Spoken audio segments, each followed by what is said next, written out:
Little Caesars changed the game, bro. They did. Little Caesars changed. That's the most shot of shit. Hey, Chewy, blood.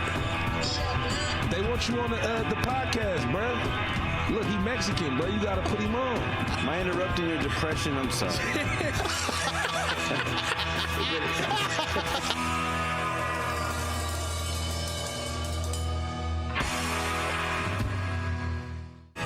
This week's episode of The Voice Party is brought to you by Big Boy Wraps.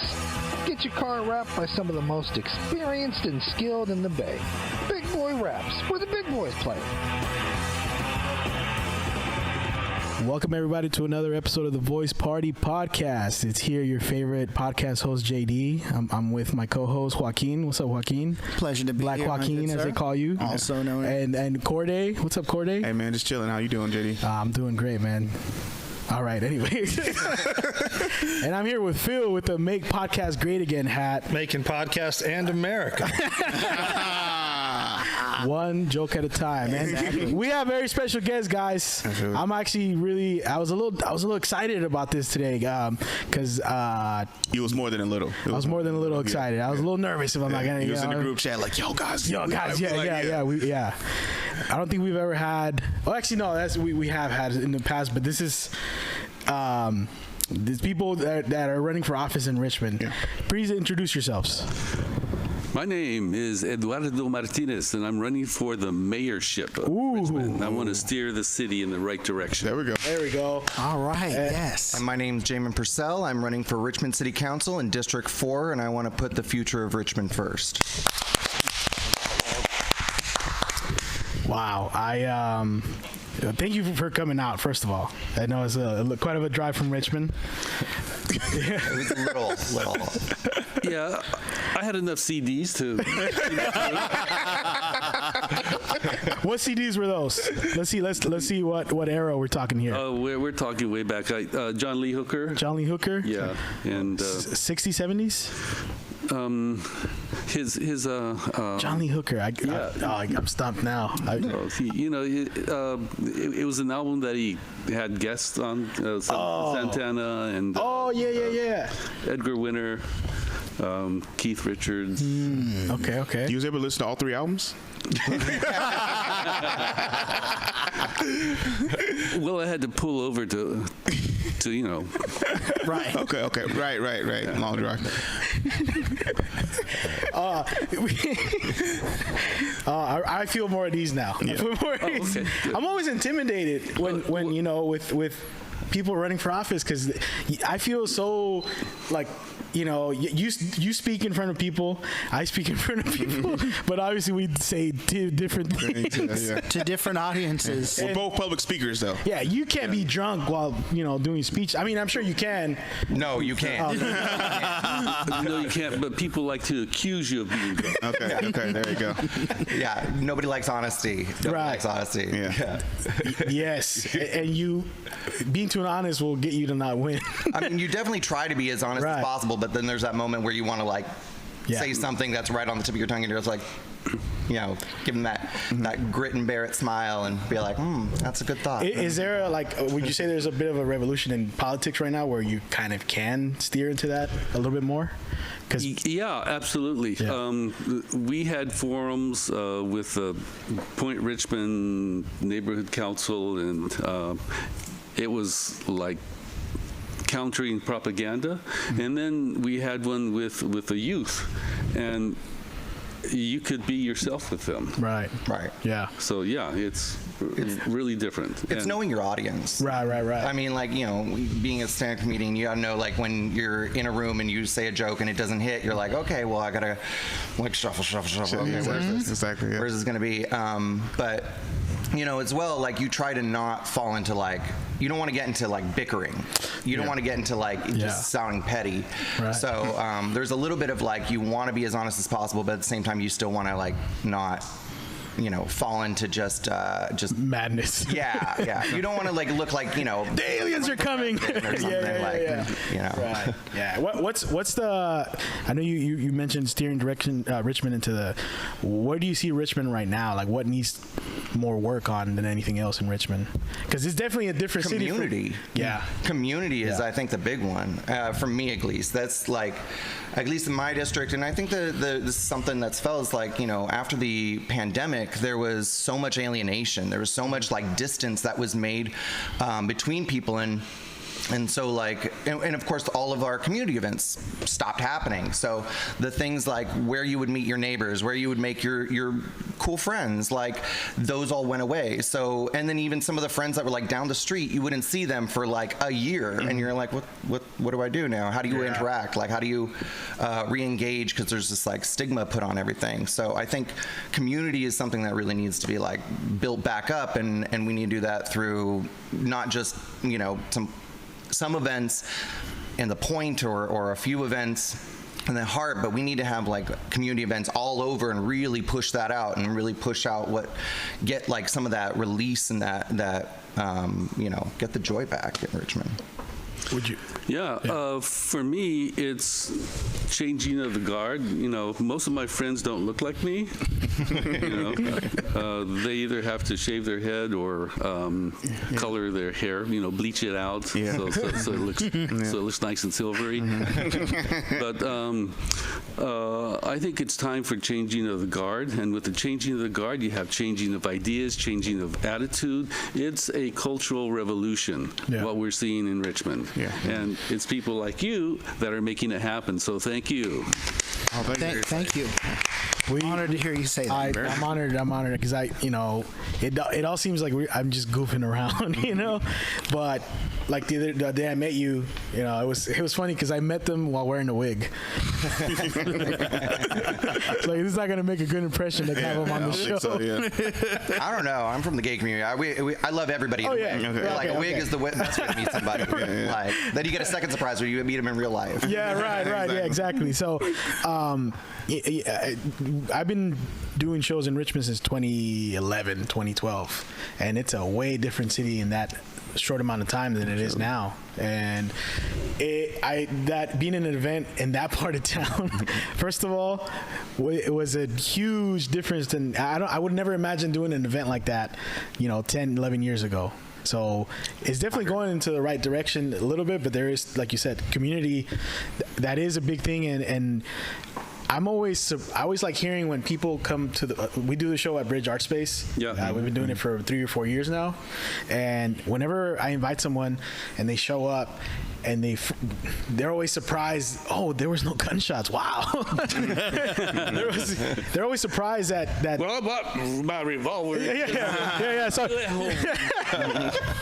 Sorry, bullets are a little expensive right now, so you know. Listen, yes, we can blame inflation for the drop in violence.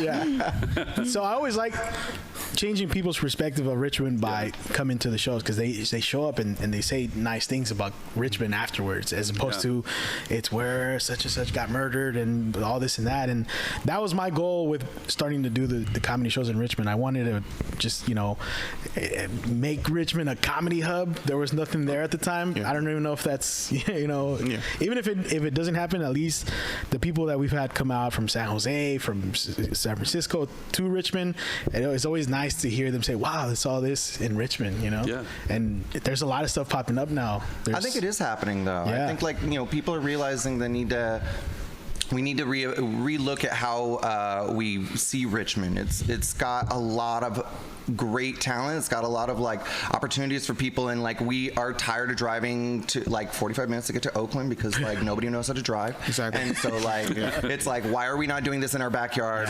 rather than trying to do it in somebody else's city and let them control the mic, And there's, like you said, there's a lot of talent and there's a lot of history too with Richmond that, there's enough here. Come see it for yourself, because, I grew up there, and it wasn't until I was a teen or late teen that I found out all the history about Richmond, about how big of an influence it had during World War II, Yeah. So what are you guys painting for as far as Richmond, I mean, I know right now the election is everybody's looking at what everyone else has to offer. What do you guys? Yeah, I see development without displacement, and that means creating more housing that's affordable, not affordable according to the state, there we go. There we go. but affordable for the people who actually live in Richmond. Yeah. And we want to find developers who are into building low-income housing and workforce housing. Okay. And so one of the things I want to do is actually figure out the community benefits that are like the floor of any developer. What I want to do is figure out what the floor of community benefits are, so that any developer who comes to Richmond knows, okay, these are the things that you're required to do if you want to do something in Richmond. Right. So you don't horse trade, which is the way that we do development. The developer comes in and they tell us what they want. We tell them what we want, and then we go back and forth. So we don't end up being with screwed. So we don't end up with San Francisco prices and Barrett. Right. Yeah. Ridiculous. Well, and it's like, I think one of the things too is like when we're looking at like economic development, we need to have ways that are going to enfranchise people, give them work, through the Youth Works program or the Rich Works program, like giving people skills for the jobs that we have. Like, we have tons and tons of jobs that are just not filled in like City Hall and some in places, and rather than trying to like get people to move here for them, we should be like building up the workforce and giving them the direction of how to get those jobs, because they're available. Because those people are coming from from other cities to work in Richmond, like Fresno over here, and I'm saying that's Tony Tamayo. I'm just kidding. But like, when we're looking at like also what kind of industries we want to attract, like, I mean, I will say that like I'm hoping they'll turn the Hilltop Mall into something that's going to be like awesome. I know it's dead. It's like it killed downtown. Now it's like dead itself, and like we need to make sure we don't lose the public commons. So we need to make sure that it's going to be turned into something that's going to be affordable to people in Richmond. It's going to have the businesses that we like to actually go to. So it doesn't turn into one big Amazon warehouse, right? Or it is now. Like some sort of like bougie, like boutique-y sort of thing that nobody actually can afford except for the other communities that are around. It doesn't. Right. So we need some place that's gonna like have open spaces. That's gonna be able to again be affordable to the people in Richmond. And let people move the money through the community, because that's how communities get wealthier, is that moving the money through. But a voice party comedy club would really be beneficial to the community. I agree. Hey, maybe a voice party music club as well. There we go. Hey, I love music, and I can't live without it. Thank you. I mean, you listen to 3 CDs to get here, so that's like obviously. That's true. That's commitment. Passion. We'll just slide you a few comedy albums on your way out too, like because it's a long commute. So. All right. Yeah. But I'm very. We actually work with a lot of artists from Salinas, and they have a similar background where it's known for crime, and it's known for it's in the 90s and the gang violence, and now there's like all Gordo Mamon and all these bands that are coming out of there, and it's a beautiful thing to see. When I go over there and they come over here, it's like, wow, this is all I know about Salinas is you get shanked for wearing the wrong colors, and that's the same thing they knew about us, and it's beautiful to see that.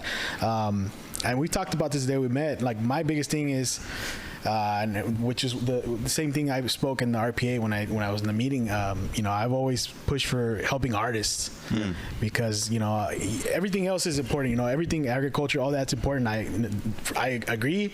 Just where I come from is the art world, and I remember seeing when we were kids, all the art programs started getting cut out of classes, and I know there's stuff like there's a couple of programs in Richmond now that they help artists, but that's always been my push. So do you guys see the arts as an important part of community? When I was a school teacher, there's logic, there's I'm trying to think of the different modes of understanding. Right. But one of the major things that they don't promote in elementary school or any school is imagination. And that is something that's best taught through art. Right. So we need more art because imagination is the only way that you can break out of the box that our reality has created for each and every one of us. Imagination builds engineers. Absolutely. Well, and like that, I've noticed that even in Richmond, we've been having a difficult time being able to pay artists. So like, that's the biggest thing is like, it's already hard enough being an artist because you got like that little voice that's saying, is it good? You like it? Exactly. Like, are you really that that good of a writer? That good of are you that funny? Imposter syndrome. Yeah, it's that imposter syndrome. But then the worst part is then like you look at your paycheck and you're like, I don't know, maybe I'm not that good. Exactly. Because there's like such a disparity of like at local level artists are like scraping by, and then like until you break out, then you are making millions and if you want much money. If you want to look at it in a different way, like we pay our first responders like top dollars, and teachers are first responders also, and they should be paid more. But when your culture is starting to crash and people are latching on to ideas that are fucked. Can I say that? Yeah, you can say that. Yes. There's no other word to describe it, right? Yeah. Artists are the first responders. The graffiti artists get out there and they give us messages that we need to be hearing. And musicians are cranking out sounds that open up our hearts and our minds. Your Bob Dylan, your Sam Cooks, Yeah, and so you should be paid like a first responder because that's what you are. Filmmakers. Yeah. I mean, it really is. It's about that's how you build culture. That's how culture is developed and how you get ideas that are shared. Is being able to give it a vessel through some medium of art, so that way it can be understood across people's different background experiences and wherever they are in life. It's being able to communicate something that like touches people at the core is really powerful.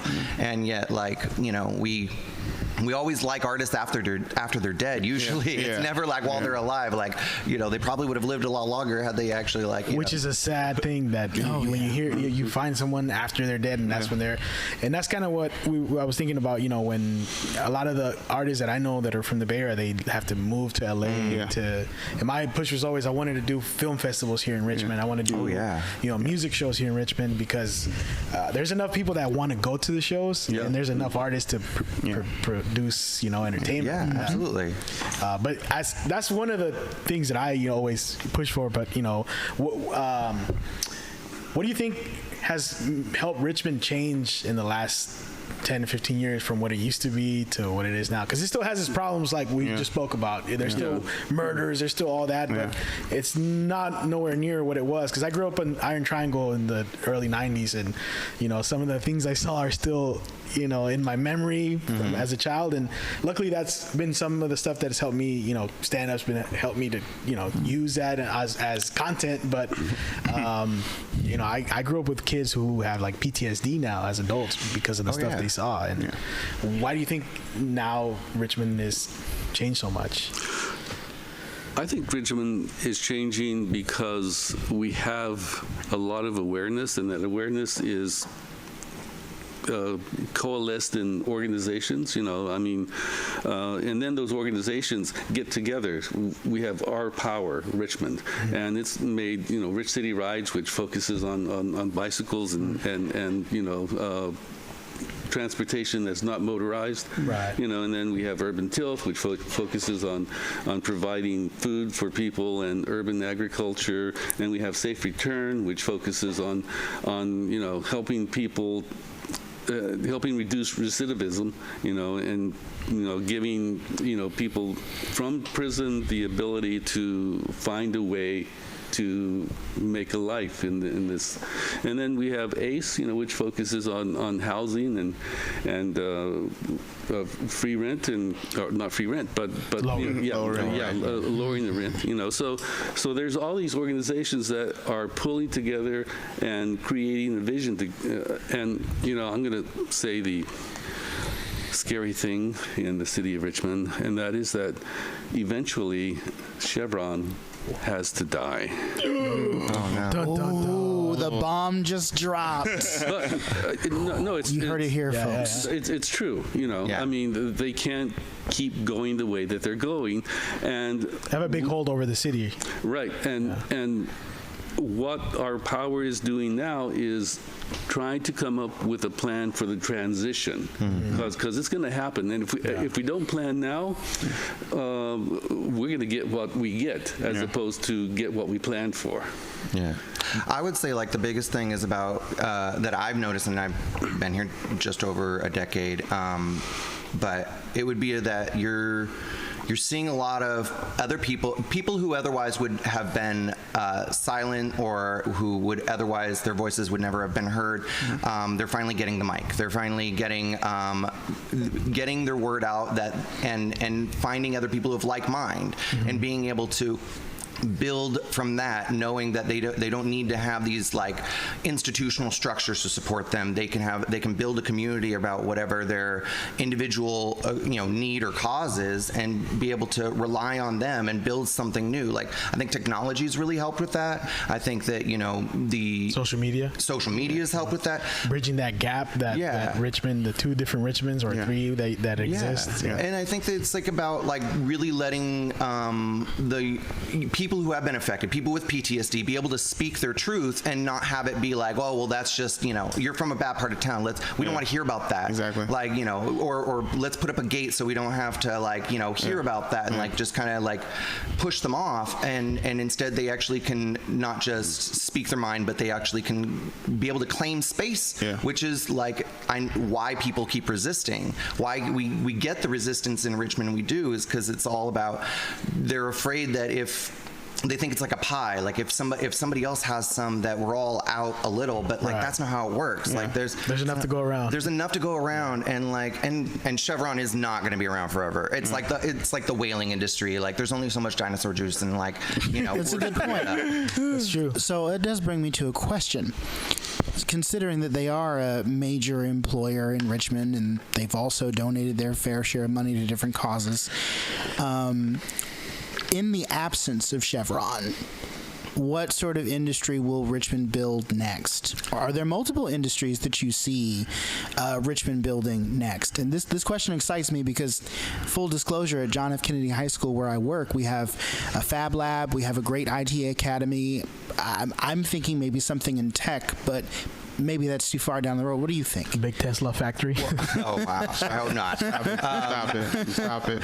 Like, I gotta say, like, one of the things we should be looking at is that we've gone through the industrial age, we're in the technological age, but I feel like we need to have like a remediation age. We put so much pollution into our soil, into our air. I mean, people for the last 100 years have been screwing things up, and now we're like seeing the results. And I think that the industry that I would hope to be able to foster in Richmond would be one that is trying to reclaim those toxic spaces through remediation technology, through things like being able to there's like enzymes you can put in the soil that can like concentrate heavy metals so you can extract them rather than mushrooms made out of mushrooms. Yeah, we've talked that with Jesse from mycelial stuff is like super cool. Like that's like I mean honestly, but we have like 170 some sites, some of them super fun sites like with radioactivity. Like we need to be like reclaiming these spaces and not just looking at them as a place to like keep covering up because that's something that they have been doing since the 60s and 70s, and and it keeps getting worse, and we know that water levels are going to rise, and we gotta think instead of what is going to serve myself the immediate, like right now, what is going to serve me for my grandchildren, for my great-grandchildren when I'm no longer around. How will I be thought of? Because a lot of when we think about how people were back in the 20s and 30s, like I just assumed that they're like oh, this is boron, let's just throw it out the window. Or like, like battery acid, well, we'll just put it in the drains. Playing with mercury in their hands, like this is so cool. Licking lead paint off the walls, the 2-year-olds. I worry about that, about like what's we're gonna find out something later on about that with like our phones, Oh yeah, cancers are coming. Yeah. How long? I probably have a tumor the size of the golf ball in my head right now, and I don't even know. Please not. But does it get 5G? Yeah, my tumor is not getting good reception right now. Hold on, I'm sending you a message right now. Like, I think I just tuned into a Seinfeld episode on Hulu. Oh my goodness. Dang, my tumor is down. Yeah, hold up. It's back up now. how far away do you think that is from happening with Chevron? 6 months. No, I don't know, but I do know that we need to hold our multinational corporations accountable. Yeah. And one thing we've been trying to do is come up with some way to have what I consider industrial risk bond, which means that Chevron would put their money into this bond, and so that when we had a disaster or whenever they messed up, we wouldn't have to. Yeah, we wouldn't have to wait till the court decides how much money they're going to give us. The money would be there, and you'd say, okay, you fucked up. Fork over the money. Yeah. When did to repair it? But like a marathon in Philadelphia had that big explosion, and they just left it there. For the community cleanup. So we don't want that to happen, and I see the steel workers who work in Chevron refinery as being the ones who will take it apart because they know the space, so they know where the toxins are. They know all the little secrets that Chevron keeps away from us, and they're the ones who will be doing the work and training other people to do that sort of remediation work. Yeah. Does Chevron have a big influence over current politics in Richmond? Well, they don't have an office in the city hall anymore, so that's a plus. Oh man, okay.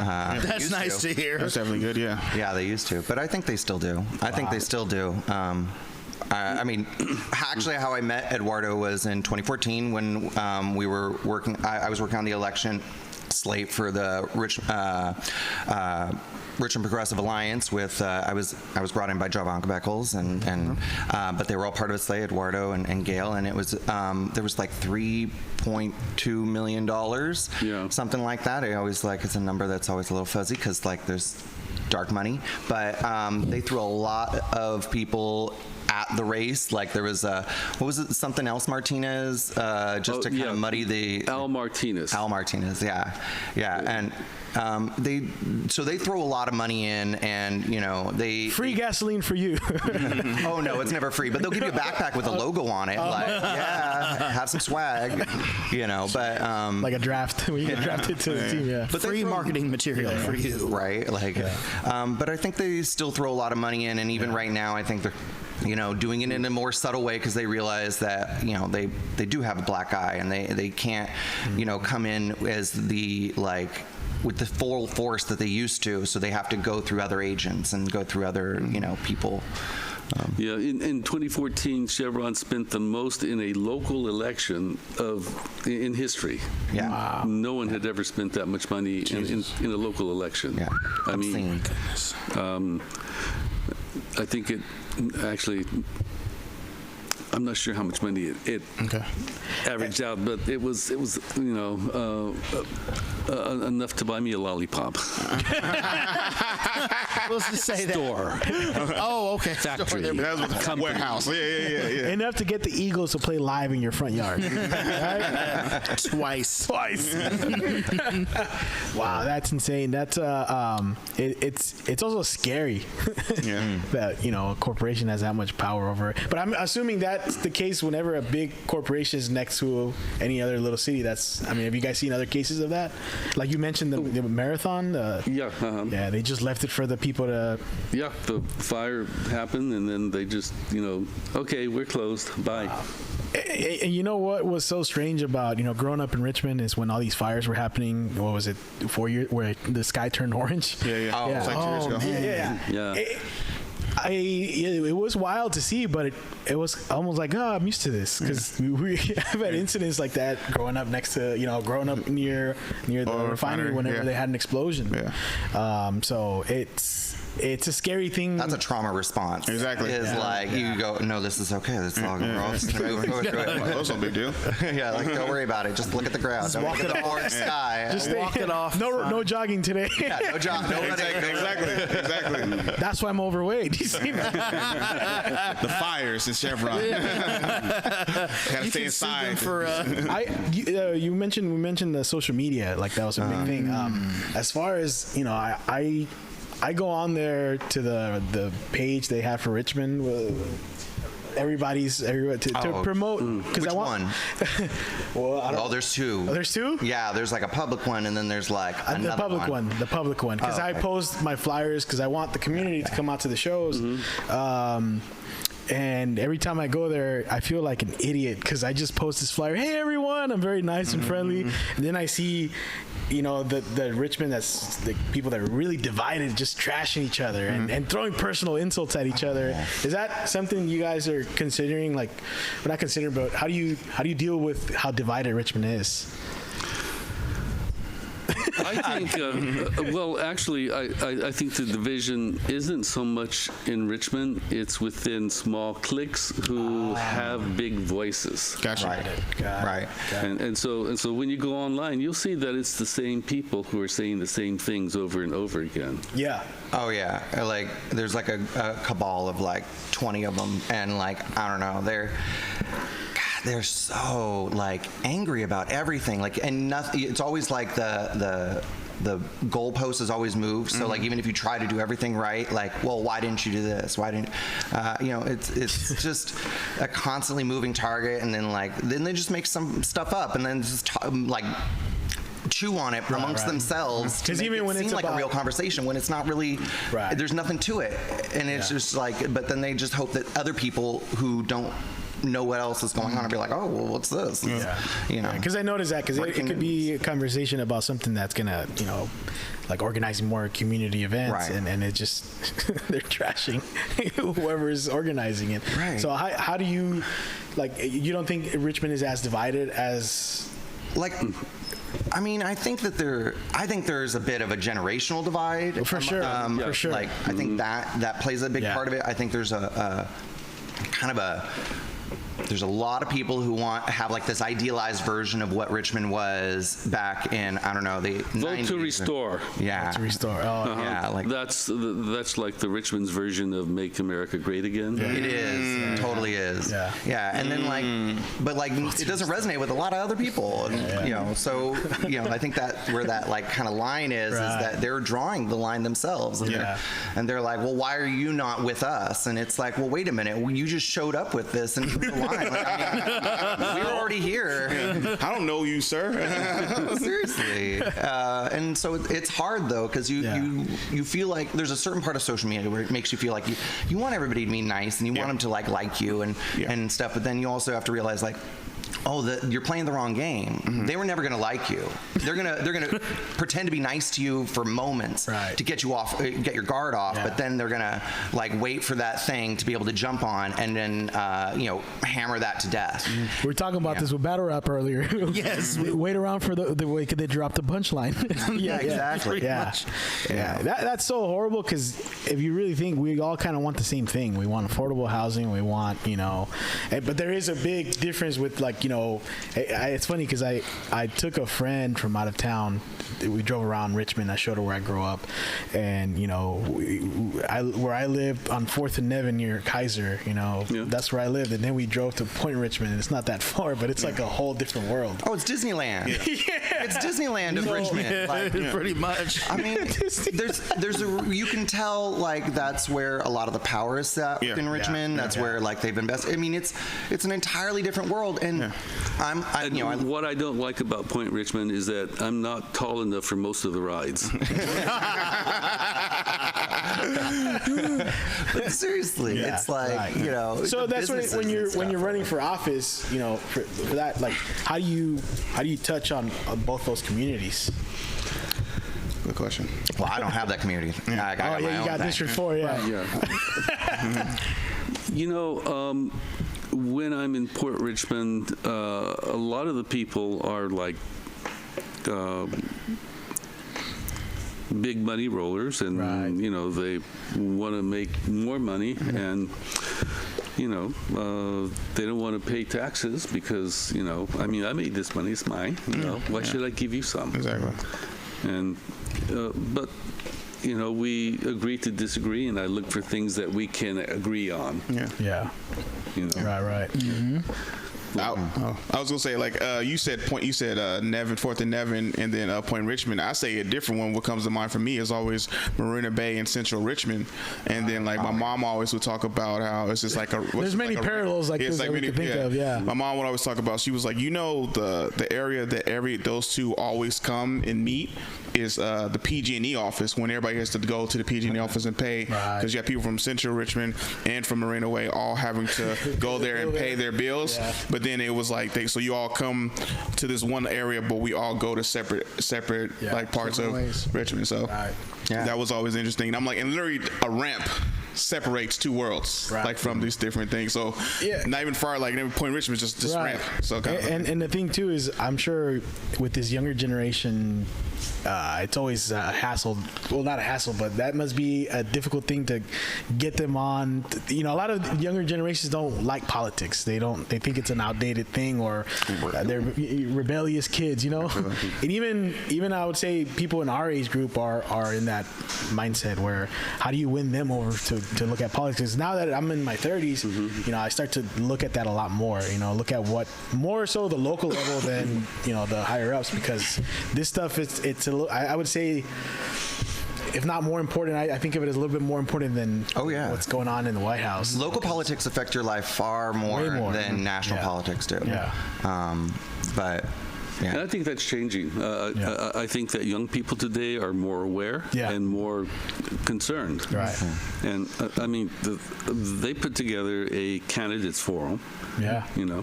That's true. That's you can't be uninterested in order to put a forum together.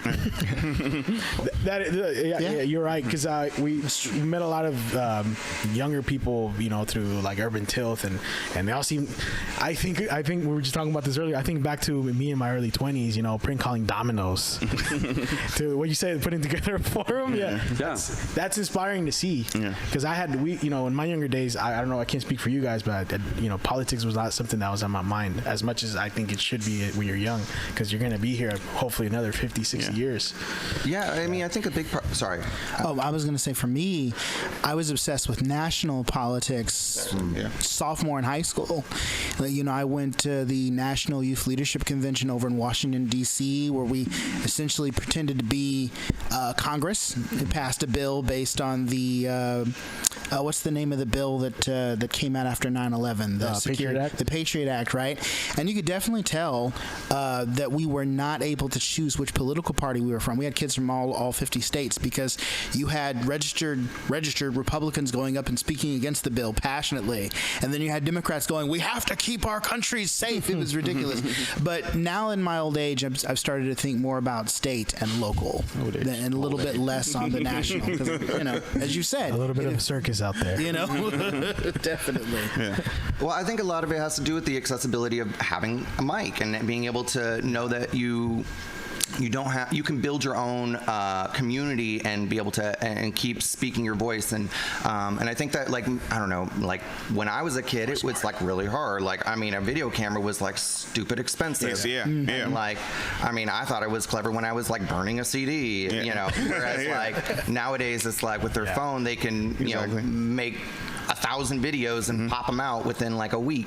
Access to information, that's a huge game changer for the younger generation. And the education is different too. We're getting, we have Columbus Day coming up, and like, how many of us probably were taught the like ridiculous hammy story of like, oh, he looked at an orange and thought he was going to come over and like find a place to India, and it was like ridiculous. He just came to America looking for spices. Right? Yeah. So Columbus Day now, Indigenous People Day. So it is a fact that because he like almost killed like an entire culture. Yes. Like there was a tribe he did completely. I think there's like I thought there was like a few of them left, but like still like I mean it's they're almost or if not wiped out. Like it's awful. It's, definitely. And we have a different way that we perceive these people now. And like how we look at all the statues that thankfully have been taken down. Because like we don't realize that there's like these narratives that were being built, and so like kids I think get more engaged because they're realizing, this is like ridiculous. Why are we listening to these like made up stories that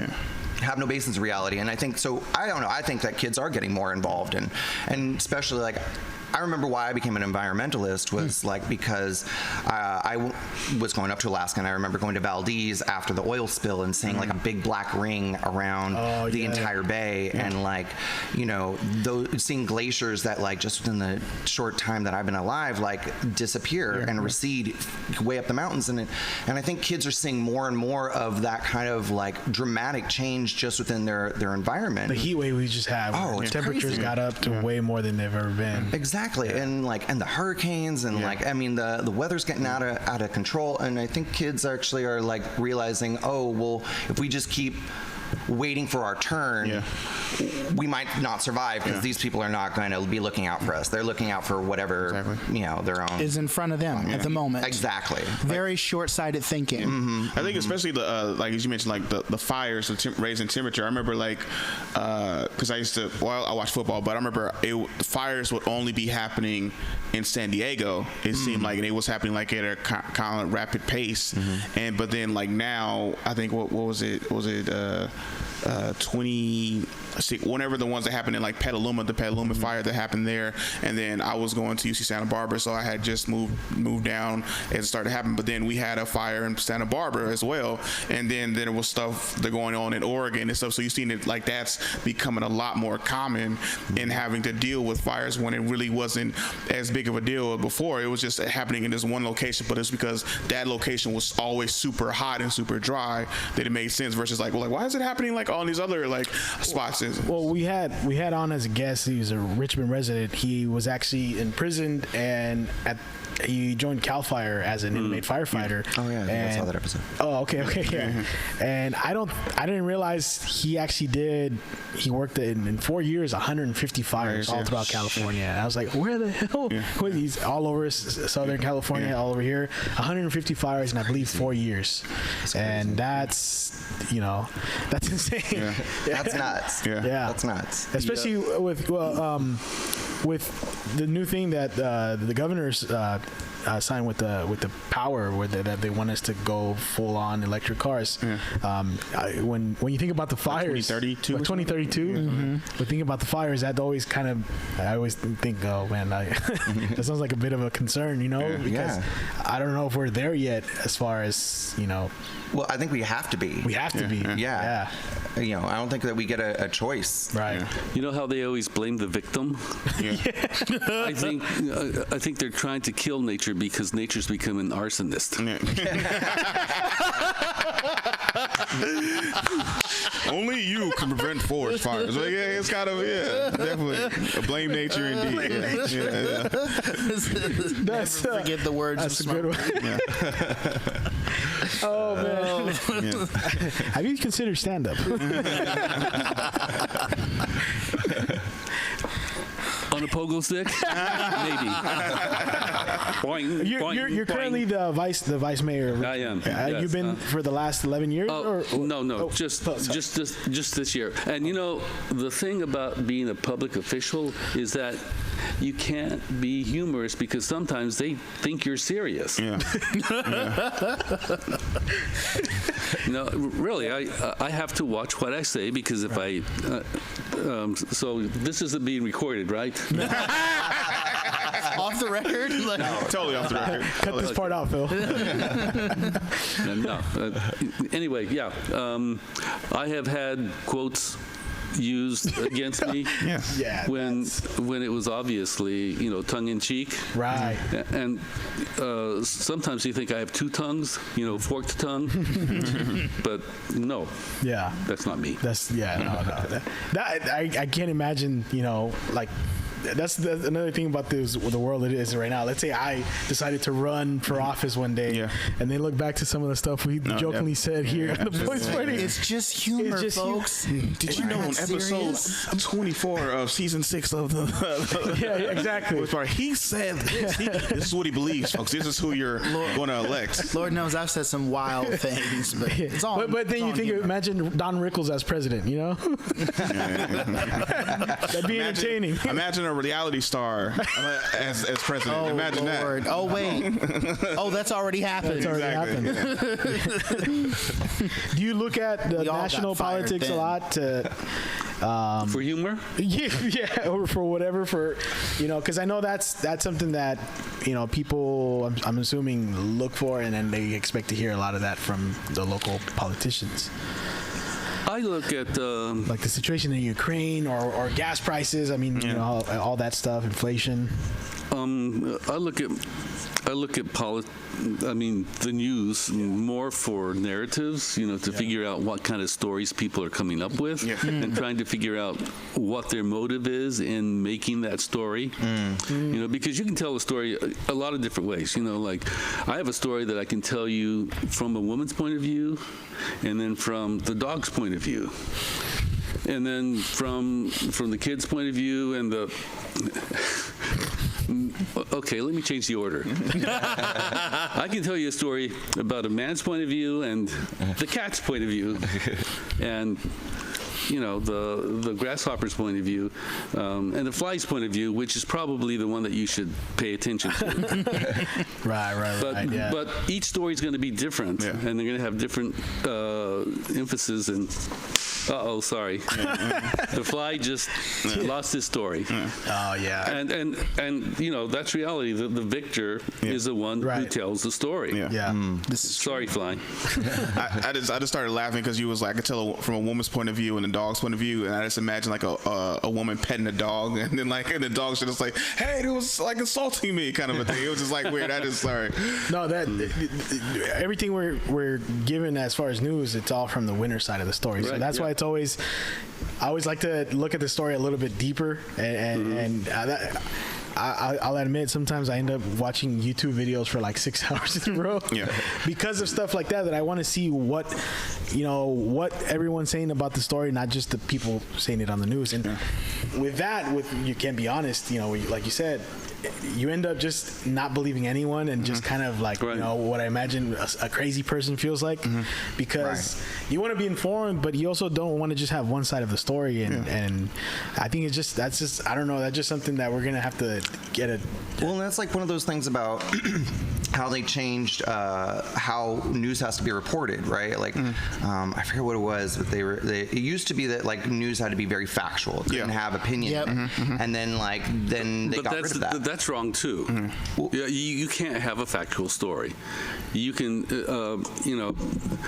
you pick the facts that you're going to put in the story, and those facts are chosen by the viewer. Right.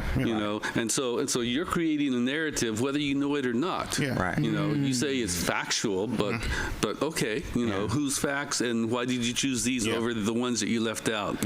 But I mean, even now though, they've made it worse where it's now it doesn't have to be any facts at all. Exactly. It can just be opinions. It can just be like how they can just overly focus on one aspect of something and create a whole new narrative that has nothing to do with what actually happened or even be remotely related to any facts. And that's every news station doing that now. Where it's a sensationalism. It's like it's trying to hit that like part in your brain where you either are like fight, flight, or like freeze. I don't think we'll ever. I don't know if you've read this article. It's a long time ago. I can't remember what year. The BBC reported there's no news to share today. Nothing happened. I don't think we'll ever have anything like that.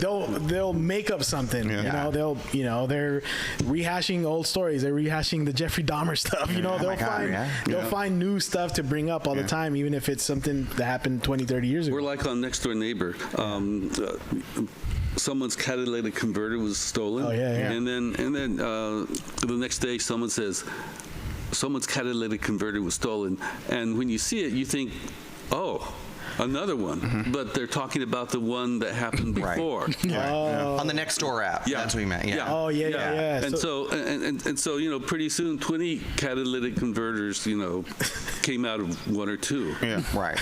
And Law and Order is just out the window. It's a crime wave all of a sudden. Calling the National Guard. Right. Yeah. But I work in the security industry, and that's how you get new customers. So it's like it's really wild because we're seeing a mixture of journalism with advertising mixed in together all the time. And now we're seeing memes. For a while was like the only form of journalism that was untouched by that, and now they're doing memes to promote stuff. Exactly. That's why I kind of created this. I like to have people share their opinions on here, and obviously we all come from different backgrounds, and we all share different opinions, and I think that's the best way to just talking to everyone about it and hearing their side of the story, and it helps to, because like you said, I'm sure whenever you go on news, any kind of news show, they clip it up so much they don't show everything. Right. And I've heard of that so much. They clip up all these little bits and pieces. They cut stuff out, and it looks really.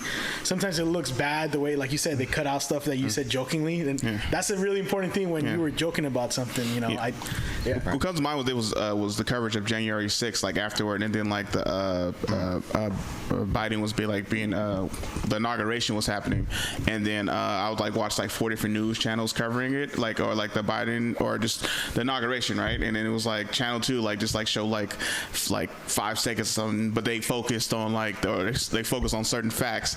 It was the fact that there was a huge military presence there at the Capitol. It was this is so weird. Why are they like this? This is not the America I grew up in. And then you flip over a few more channels, and then it's covering all what happened on Channel 6, and the visuals was way different because you can just literally see all the people who was there storming. They talked about that for 15 minutes, and then they went to see, and this is why the military is here, because they don't want a repeat of this. Right. So then it made a lot more sense. I was just it's funny how just news coverage is super different. It's also interesting how, since the majority of America, we've got these wonderful cameras in our pockets, the kinds of things that pop up on social media, like January 6th, there is a recording that circulated around of a crying woman who was one of the rioters, and she was just like, it was supposed to be a revolution and they stopped us, and someone cleverly edited in the Animaniacs tune. It's time for Animaniacs,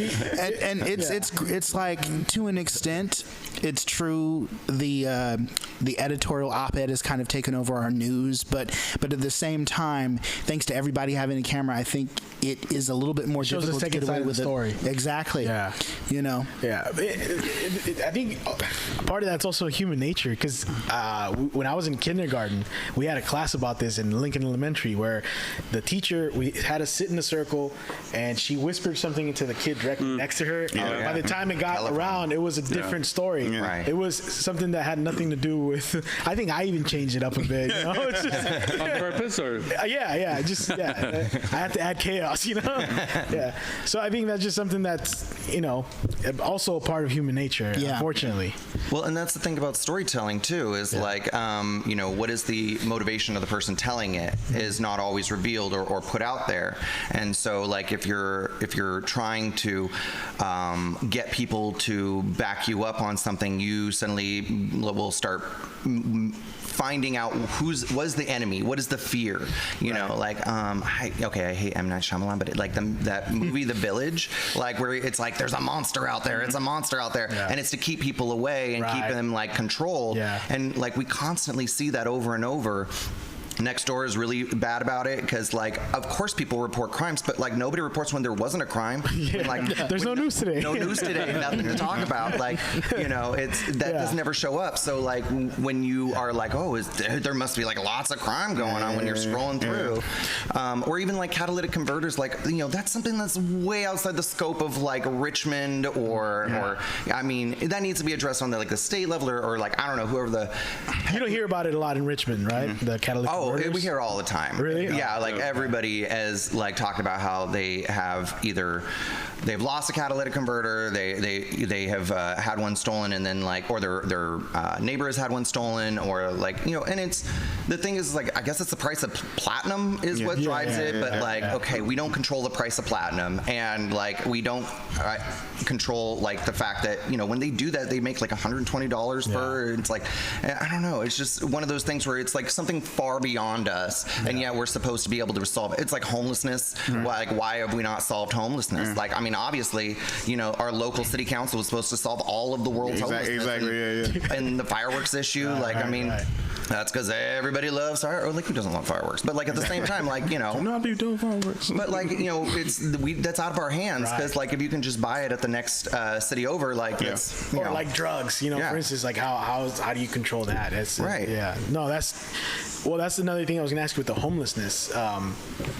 Like we've seen that problem get way worse but all of California. All of California. Yeah. It's not a Richmond issue. It's a state issue, and like a lot of it has to. It's a national issue. And it's really about lack of resources for people, and a lack of housing for people, and a lack of you know, opportunity for people. Absolutely. It's not about like, it's not like we suddenly have, you know, people who are just like saying screw it, I'm gonna just wander around, I'm just gonna like become homeless. It's because of people like having to live paycheck to paycheck. Exactly. And like we've made it harder and harder and harder and harder, and we've not given them the resources or the support, and so there they are. And then, you know, and that's something that we have to approach humanely, but we have to do it at much higher level. Right. Because even if the city of Richmond had some sort of, you know, guarantee that anyone that lived within the city limits is free of homelessness, that's just going to bring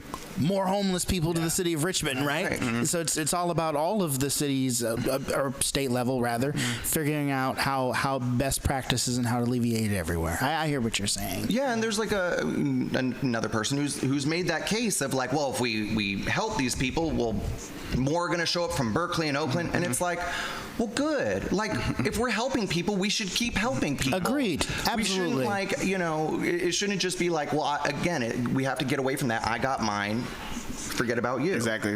You know, we have to be like, we're all in this together, and like we have to be doing this for each other, because like it's like why we have community, why we need community, and why we need to keep building it over. It's funny. That seemed like we was talking about COVID. Like we all like. Never mind. Just my bad. Sorry. No, it was kind of like it's like we all need like to like as community like help each other, things like that, like solve the COVID thing. Right. It's kind of like the COVID crisis. Which I think we had city council member. I forgot. We've had a couple of Richmond. JL Myrick for one. Oh, I like and he talked about how for Richmond it wasn't that difficult to get, you know, to quarantine because we're used to it because of Chevron. Yeah. Right. We're used to having to stay indoors. We're having, you know, but are we still? Is Richmond still recovering from the effects of the pandemic? Like I know housing, a lot of people lost their homes during that time, or there's people that still owe rent, right? In Richmond, is that still an issue that's ongoing, or? Housing is always an issue. Yes, and you know the pandemic just increased the issue. But it's. I think it's hard to separate the pandemic from what was happening before. Right. You know, because, you know, I mean, am I in this situation because of the pandemic, or am I here because I lost my job? Right. That's true. Yeah. You know, it intensified it. Yeah. Yeah, I spent about 7 months unemployed during the pandemic. Oh, yeah. It was the most fun I've ever had. No, but it did change how I see homelessness a lot. Yeah. You know, I remember driving home from work and seeing those tents on the side of the freeway before the pandemic, before I was unemployed for a while. I was like, man, thank God, you know, I'm lucky, you know. And now with the gas prices the way I'm driving to work and I see the tents, like, that would be a lot cheaper than my current situation. Like, these guys may be on to something right now. I'd be home right now. Yeah. Thanks to COVID, I mean, like, Thanks to COVID. Well, I'm saying, I started looking at like people who are like in prisons differently. You know, it's like you all have to stay inside. You have to quarantine. You have to stay in these like areas like for like the whole time unless you can only come out for this kind of a thing. So I was like, and then people was going crazy like, why we got to quarantine? Why we have to do all this kind of stuff? And I'm like, imagine people who are like locked or like wrongfully convicted and then like in prison for like all this time, and then how crazy they go because of it. We were all going crazy as a nation thinking and doing it like this. So that's why it always make me think about that. Or those people who be like, jail's not that bad. I'm like, okay, like you can barely do like lockdown like for that long, for like a few months. But like, what are you saying? Like people getting all these years, like you think that is like different. Yeah. What would you think our community would have to work on now in case we ever had to go into lockdown again for something else down the line? Look out for kids. Yeah. I think that was the hardest part, was that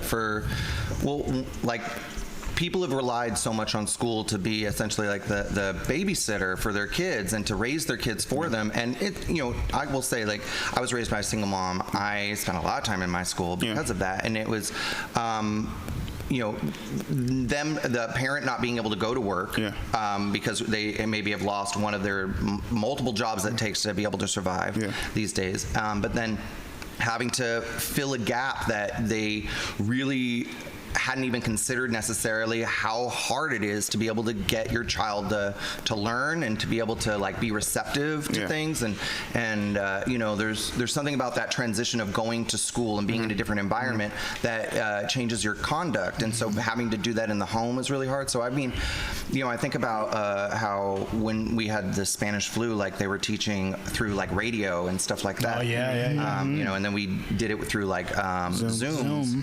But like I think that we needed to have something a little bit more expansive than that to be able to help provide stimulation that the kids would have, and opportunities for them to still have like friendship building and collaboration, so that they're not just with other kids their own age, so that way then they're not feeling as isolated and just have like whatever their parents or family, and support the parents. I mean, that's the key. That's one of the major points of school beyond just academic learning, is learning how to socialize and build community with one another. Right. What were you saying? I think something that's not talked about is the inequity of wealth.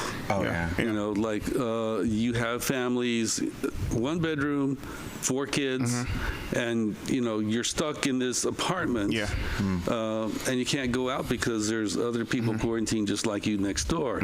Or you can live in the hills and you have an acre to run around, and you have your own playground, you have your own swing, so and then you have all these books that you can read, and you have electronic devices, and I mean, why does one person's kid have all these while one person's kid is stuck in a place without services, without the ability to expand. Right. That was definitely an issue that I encountered during quarantine. Is that some of my students did not have viable access to the internet. They didn't have an electronic device for Zoom. They didn't have Wi-Fi. And thank goodness they started issuing those T-Mobile, I think, those hotspots. Those were a saving grace. I mean, you hear stories about it was like one young person. It was very obvious that they were meeting with the class in the front of a Starbucks because the Wi-Fi from the Starbucks would be going. Because if you're a restaurant or a coffee place or something, you could still be open because you're serving food. Right. And it's crazy. Agreed. It's a huge problem. So we're almost running out of time for the episode. First and foremost, I want to thank you both for being here. So we ended up with we're gonna get rid of Chevron. We're gonna open a Voice Party Comedy Club / Music Club, and I'm kidding, but affordable housing. Affordable housing. Affordable housing. Can't forget that. We need entertainment in Richmond, and affordable housing, especially. Or if you need a roast of city council members at any time, we could organize that. We could organize that. Good for a roast. Maybe a film festival. What kind of roast? Pork, chicken. Goats is a good one. Any last messages you want to give our listeners, or where if they maybe have some questions for you, where they can follow you on social media if you use social media. Oh, of course. When the election is and things like that. The election is, yeah. Go ahead. But first, I want to say that when I came, I was just expecting The Voice, and I didn't realize that it was going to be a party like this. Thank you. Last thing I would, I guess, say would be that I really am trying to make sure that we're moving forward and into the future of Richmond, and rather than trying to dwell on what the past is, because there's a lot in the past, and we have to be cognizant of it. But that isn't necessarily where we need to be staying. We need to be looking forward, and it's going to be through economic development, looking after the next generation, looking at the young parents, and I'm really hoping to be able to bring that to my district, because we've got a lot of young people who are moving there, and they don't have all the things that they kind of thought were part of the deal, whether that be community gatherings, things like that, and just being able to have places to be able to build that network as you're growing up. So I'm hoping that I can be able to bring that to City Council, and I hope I can be able to help my area, which hasn't had representation almost 30 years. So you can follow me on Instagram, Twitter, Facebook at Jamin Pursell. Just my name. You can also go to my this is my shirt. Yeah. Check this out. And also you can go to jaminforrichmond.com. That's my website. We're going to have the elections on November 8th, but people are going to be getting their ballots actually starting October 10th. They're sent out, so they're all vote by mail.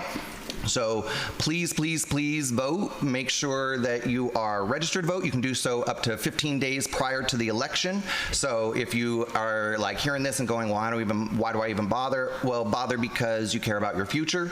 I think that would be where I would. Thank you. I would leave it. Awesome. Thank you. Yeah. What he said. EduardoMayor.com. Mr. Mayor. But actually, I want to say that my opponents are working on a culture of fear. They want you to be afraid of, your life, your car, your home, your neighbor, and your neighbor, and your neighbor's dog, especially the dog. Yeah, but and the fly. Don't forget about the fly. No, the fly's gone. Six-legged bastard is done. Yeah, but. And so their solutions are the solutions that haven't worked in the past. And I'm working with a culture of hope, a culture of innovation, and I have an open door policy. Anyone and everyone can call me up, and we'll sit down and talk, and I'll listen to your ideas without judgment, and then we'll talk it out and see whether or not it's a possibility. And innovation is the only way to move forward. We can't keep doing the same things over and over again. We need, some may work, some may not, but you've got to try. And that's what I want to do with Richmond. I want to encourage the youth to step forward and to share their voice with everyone else, because that's the only way that we get new ideas. I mean, all my new ideas come from the youth. I don't do it myself. Yeah. So what do they say? They say borrowing is the best compliment. Yeah. Or something like that. Anyway, yeah. So I appreciate it, and I know that you got Tony here, which I trust dearly, working for you. So yeah, when Tony jumped on board, I knew I was going to win. Yeah. Shout out to Tony Tamayo. Yeah. Shout out to He is like a master of digital art, of video, of photography, of just having a great conversation. You know what the thing he's best at? What? Being a good friend. Ooh. He's crying. Inside. This is the voice. I actually want to thank him, because he's the one that helped set this up. So yeah, thank you. Thank you, Tony. You guys have been great. And social media for yourself? Tony. Eduardo for Mayor. Eduardo for Mayor. On Facebook. Eduardo for Mayor on Facebook and Instagram. All right, cool. Well, you guys have any closing words? I just want to thank you for your time and your voice and your thoughts, and this was really refreshing. And I just want to say, I definitely want to share this with the government teacher at my high school. I think he would find it immensely useful with his government senior students to have local politicians such as yourselves talk about the issues and also bring up how important youth voices are in government. Thank you so much. I just want to say thank you again for coming out and everything else that he said. All right, thank you once again, and that's been the Voice Party. Thank you. Thank you. All right.